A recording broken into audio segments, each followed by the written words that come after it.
Oi, eu sou Leia Spinelli e esse é o canal Senso de Amor.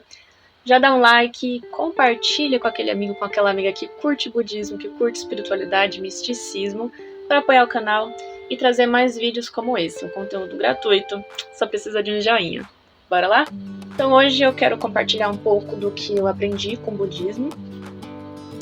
Meu primeiro contato com a meditação foi mesmo em filmes no geral, né? Avatar: A Lenda de Aang, né? Tinha aquela posição da Lotus que o personagem principal usava bastante.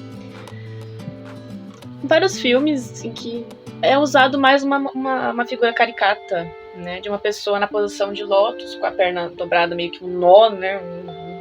Como é que faz isso? O pessoal racha de dar risada. Mas essa figura caricata aparece muito com essa posição de Lotus, com o mantra Aum. E o pessoal realmente leva tão a sério que acha que meditação é só isso. E eu também achava. Eu achava que, quando eu era criança, né, eu via isso daí. Eu acho interessante trazer esse exemplo pessoal meu para vocês terem uma noção de que é normal pensar essas coisas. E eu gosto de meditação e eu mesma já confundi muito isso. Né? Então eu via a pessoa lá sentada e ficava, caramba, então é isso. A pessoa vai treinar a mente ficando ali parada. Depois eu li um livro chamado Comer, Rezar, Amar, quando eu tinha 13 anos. Elizabeth Gilbert é escritora de histórias também, jornalista, e ela fez esse livro que foi uma experiência pessoal dela. Muita gente deve conhecer, que é bem conhecido mesmo. Nessa experiência, ela deixou um ano para fazer viagens pela Itália, pela Índia e pela Indonésia. E ela tinha uma guru indiana, que mesmo à distância ela aprendeu bastante coisa. Depois, na Índia, ela foi visitar um ashram, que é um templo indiano. E aí ensina bastante coisa interessante nesse livro, sobre mantras, sobre várias coisas. Sobre a questão do yoga não ser apenas exercício, não ser apenas a posição de lótus, nó na perna, né? A yoga, na verdade, é maravilhosa. É um conhecimento extenso, que abrange muitíssimas coisas, é muito bonito de conhecer. É quase como uma religião.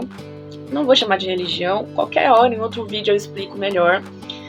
Mas vamos dizer assim que, né, não é exatamente uma religião. E eu já citei aqui os Vedas no primeiro vídeo que eu fiz desse canal. Dá para ter uma noção também que a yoga também vem desses textos sagrados, né? Então, aqui no Ocidente, aqui para nós, né, na modernidade, chegou mais como uma maneira de exercício. Mas esses exercícios fazem parte de algo muito maior, né, de um conhecimento maior também. E foi nesse livro que eu comecei a aprender essas coisas. Mas ainda não cheguei assim a me apaixonar pelo assunto.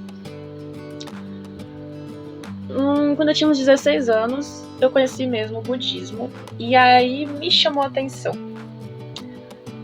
Talvez por eu estar também mais focada em cuidar da minha ansiedade, né, desses estresses da vida. E aí eu vi na meditação e na filosofia budista, eu vi um caminho para me sentir melhor no dia a dia, para começar a equilibrar mais as coisas no meu dia a dia. E aí eu comecei a realmente me aprofundar nisso, tá? Mas fui aprendendo mesmo com os anos.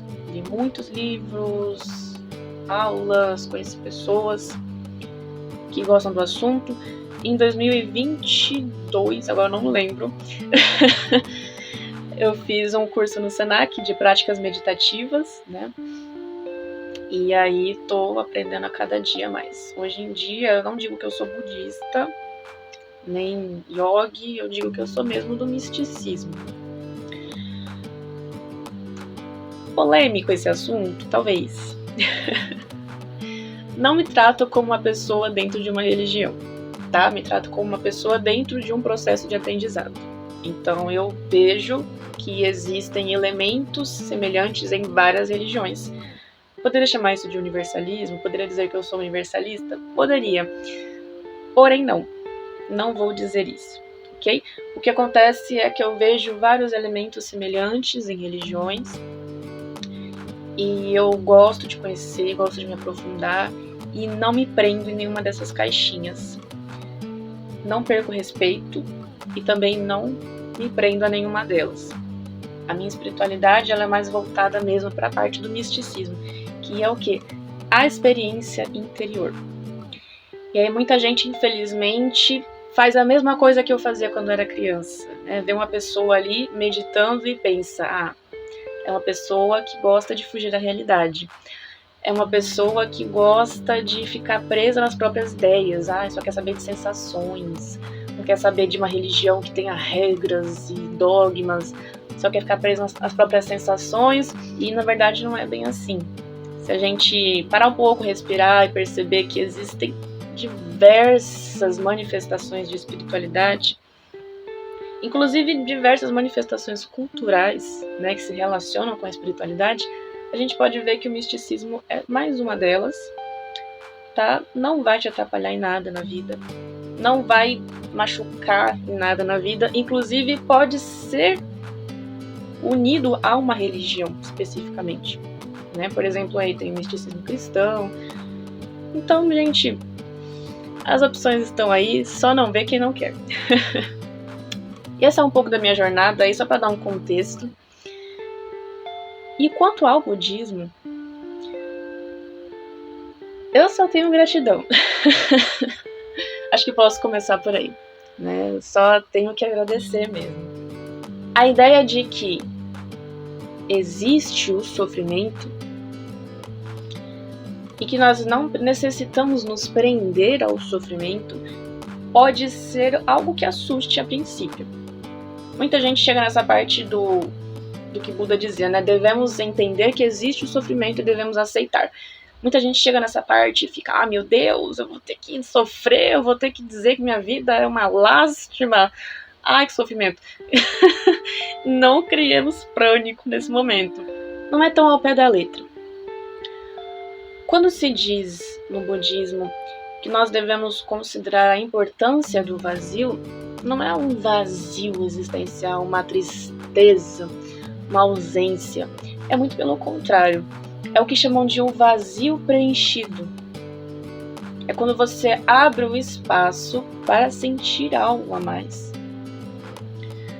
Para contemplar, para experienciar algo que você não podia antes, porque estava ocupado com outras coisas, porque sua mente estava te levando a outras coisas.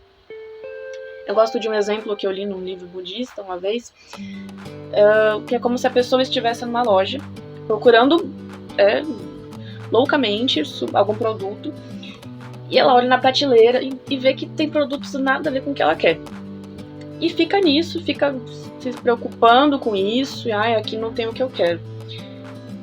E enquanto ela está preocupada desse lado da loja, se ela olhasse para o outro lado, poderia ver que existe uma infinidade de produtos que se relacionam com o que ela quer. Então, o que eu quero dizer com isso?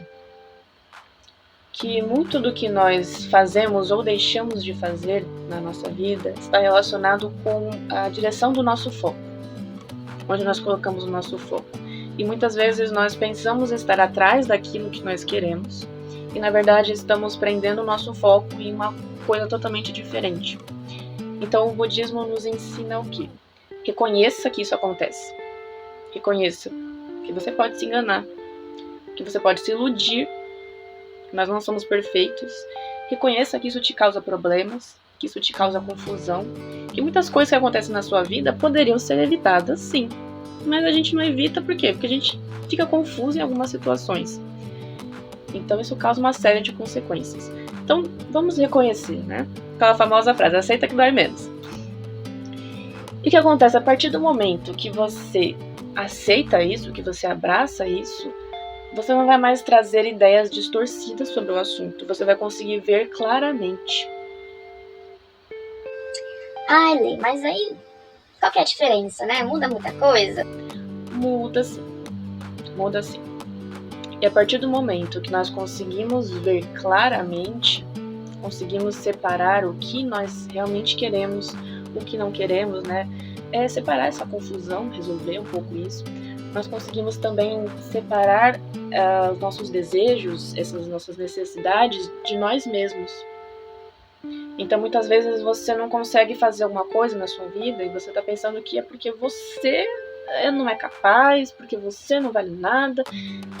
Às vezes a pessoa, por exemplo, não conseguiu uma vaga de emprego. Ai, mas é porque eu não sou capaz, porque eu nunca vou conseguir. E a gente relaciona que um fracasso, um erro é nós. Que nós somos isso. E não é bem assim. Então a mente, ela nos prega peças, realmente. E a clareza, esse olhar mais claro, nos faz ter mais segurança em nossas atitudes e nos faz criar escolhas mais sensatas também. E aí, a partir do momento que nós conseguimos reconhecer, diferenciar os problemas entre si, os problemas em nós mesmos, nós podemos começar a trabalhar o desprendimento, o desapego.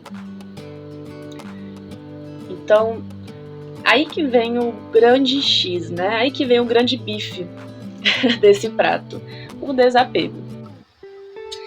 Ai, Lê, mas como é que é esse negócio de desapego aí? Como é que eu faço? Ai, porque tanta gente fala sobre isso, aí desapega, ai, não se prende. Mas como é que faz?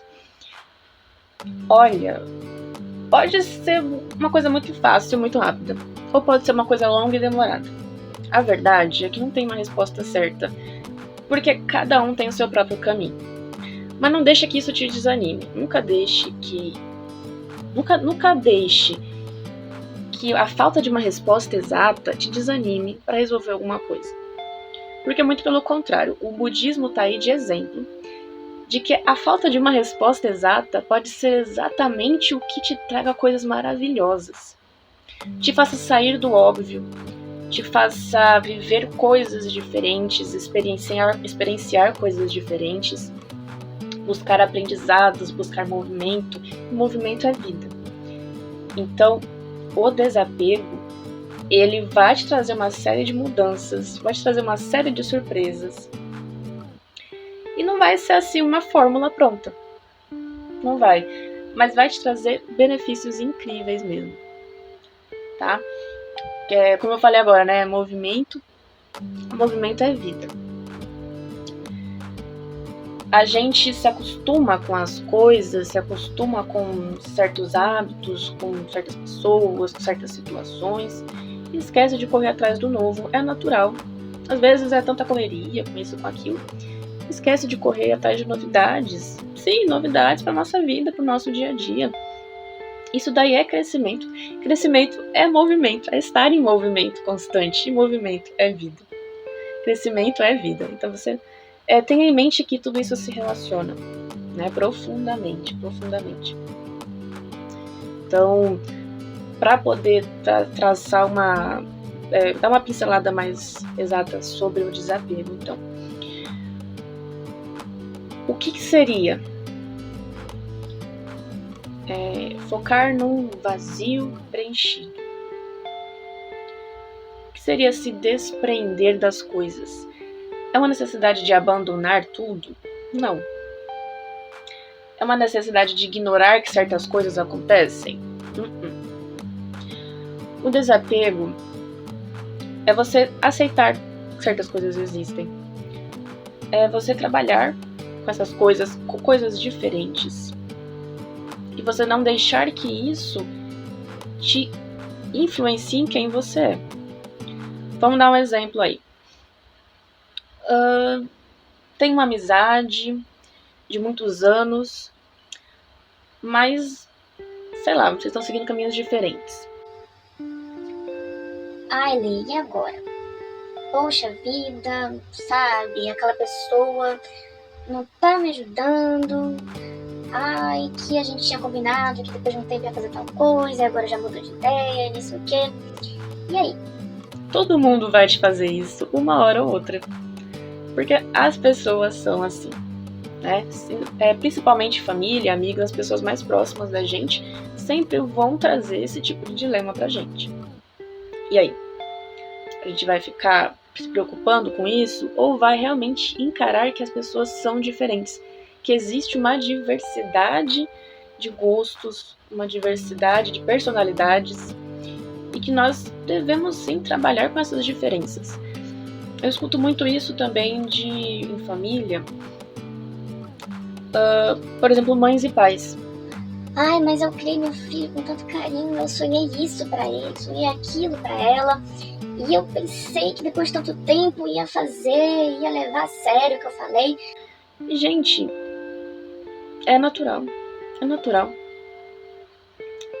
É assim, é um ponto de vista que é tão simples, mas a gente insiste em esquecer. É natural que a gente insista em esquecer, porque nós queremos que as coisas saiam do jeito que nós planejamos. E aí que vem o desapego. As coisas não estão no nosso controle. A vida está sempre em movimento. A vida é cheia de transformações. Então, abraçar que essas transformações existem, que essas mudanças existem, e conviver com elas é, por exemplo, uma forma de desapego. Deu para captar? Abre um pouco a mão do controle. Abre um pouco a mão de acreditar que nós nascemos para controlar esse mundo e fazer tudo da nossa maneira o tempo inteiro. Porque você pode até criar essa ilusão para você mesmo. Mas um momento isso vai cair. Isso vai cair. As transformações existem, as mudanças existem, fases diferentes na nossa vida existem, na vida daqueles que nos cercam, no seu trabalho. Hoje você pode estar com uma certeza fixa de que você vai estudar tantos anos para fazer tal coisa. E talvez chegue lá na frente e não tenha mais esse tipo de emprego. O mundo está mudando muito agora com a internet também, né? Muita coisa nova tá chegando e tá saindo. Não só com a internet, mas eu tô dando um exemplo. O que mais? As pessoas também, né? Às vezes passam por um processo de que alguns anos se conhecem melhor e mudam de ideia. Então você pode chegar lá na frente e pensar, caramba, eu tava com tanta certeza, mas não é o que eu queria. E aí? Vai se jogar numa ponte por causa disso? Faz parte. Então já dá pra entender que o desapego ele envolve uma série de coisas, tá? O budismo ele vai te trazer também a questão do desapego dos sentidos. É que nós podemos trabalhar o desapego da vida no geral, trabalhando o desapego dos sentidos, das sensações, que nem tudo que nós vemos é exatamente o que nós estamos vendo, o que nós sentimos, e enfim. Mas ele vai trazer uma série de discussões em volta disso também, uma série de aprendizados em volta disso também. E aí, passando essa etapa, digamos assim, essa etapa do mundo e das emoções, né? A etapa mais superficial de nós, né? Do nosso interior, da nossa essência. Passando por essa fase, nós também podemos adentrar mais, aprofundando mais o entendimento budista, nós podemos chegar à conclusão de que, transcendendo esses desejos, transcendendo o ego, ou seja, o desejo de controle, de fazer a vida do nosso jeito, ao transcendermos isso, atravessarmos isso, olharmos de cima, sermos maior do que isso, perceba, não é você ignorar, você jogar fora, é na verdade você saber que existe, trabalhar e olhar isso por cima. A partir desse momento nós podemos trazer entendimentos completamente novos, nós vamos reconfigurar nossa mente. Aí volta aquele exemplo que eu falei da prateleira. Quando você para de focar só de um lado, você consegue ver que existe uma infinidade de outras coisas. Então essa reconfiguração, seja pelo budismo ou por outras práticas meditativas ou por outras filosofias espirituais, essa reconfiguração vai trazer para nós uma visão completamente diferente da vida, outra maneira de desfrutar as situações da nossa vida, a convivência com as pessoas, nossos próprios projetos de vida, a maneira como nós nos enxergamos. A visão passa a ser mais ampla. porque passamos a olhar as coisas com mais profundidade. O que isso significa? Passamos a olhar de uma maneira mais integral, mais completa. A verdade é que a nossa visão, ela não é completa. A nossa visão, o nosso entendimento das coisas, né? Então podemos dizer assim, nossa audição, a nossa visão não são completos, porque o que nós recebemos, o que nós interpretamos do mundo, nós interpretamos de uma maneira ainda limitada.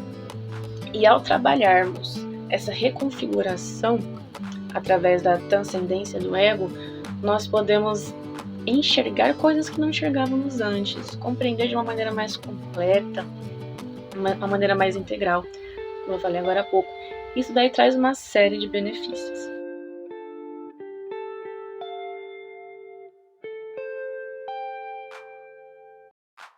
Se você curtiu esse vídeo, ficou curioso, quer saber um pouco mais, dá aquela curtida, compartilha para apoiar novos vídeos como esse. Se se interessou por alguma parte desse vídeo e quer saber um pouco mais especificamente, comenta aqui embaixo, eu vou adorar saber e falar um pouco melhor. Esse vídeo de hoje foi um pouco mais leve, eu quis trazer mesmo, não muita coisa técnica, mas uma conversa para colocar isso no nosso dia a dia, para a gente saber o quanto que interfere no nosso dia a dia mesmo e como nós podemos trabalhar nas pequenas coisas, que é um dos focos principais do canal, é realmente trabalhar nas pequenas coisas. Ok? Então, um beijo da Lê e até a próxima!